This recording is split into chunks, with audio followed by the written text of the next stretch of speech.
નારાથી પ્રસંગ દીપાઈશું. ભારત માતા કી જય. હજુ એક વાર ફરી હમણાં થોડું અમૂલમાં ચાલે છે ત્યાં સુધી ભારત માતા કી જય. મંચ સર્વ મહેમાનો, પૂર્વથી પશ્ચિમ અને ઉત્તરથી દક્ષિણ સુધીના આણંદ જિલ્લામાંથી પધારેલા તમામ મારા કાર્યકર મિત્રો, વિશેષ આજે આનંદનો દિવસ છે અને આણંદમાં જ એ દિવસ કે જ્યાં આપણી વચ્ચે સંગઠન મંત્રી શ્રી મનોજભાઈ સુરટિયા સાહેબ પધારેલા છે, ત્યારે એ પણ અહીંયાથી એવું લઈ જશે કે આણંદમાં સાથે સાથ વિધાનસભામાં કોઈ ચિંતા જેવું નથી. અને આપણે અહીંયા કેવું એમને ચોક્કસ ગેરંટી આપી મૂકીશું કે સાથે સાથ આવતી વિધાનસભામાં અમારા ભાજપના ઉમેદવારોને ઝાડુ વાતા કરી દેવાના. આવતી ચૂંટણીમાં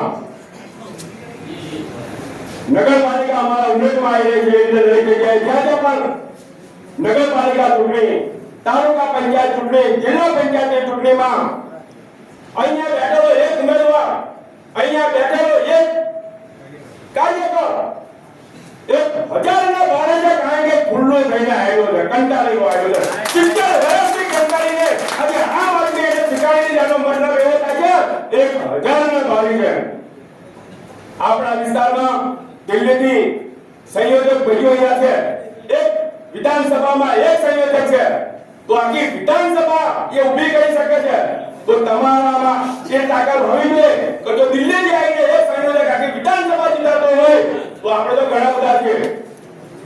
આણંદ જિલ્લાની વિધાનસભાની કોઈ પણ સીટ આવતા દિવસોમાં ભાજપ કોંગ્રેસને જીતવા દેવાની નથી. એ સંકલ્પ કરીને જવાઈ નથી. આજે આવતી તાલુકા પંચાયત, જિલ્લા પંચાયતની ચૂંટણીમાં પણ એક પણ સભ્ય ના જીતવો જોઈએ. આમ આદમી પાર્ટીના કાર્યકરોને પૂર્ણ જોશથી કામ કરવું પડશે. દિવસના 1 કલાક 2 કલાક સમય ફાળવવાની મહેનત કરજો.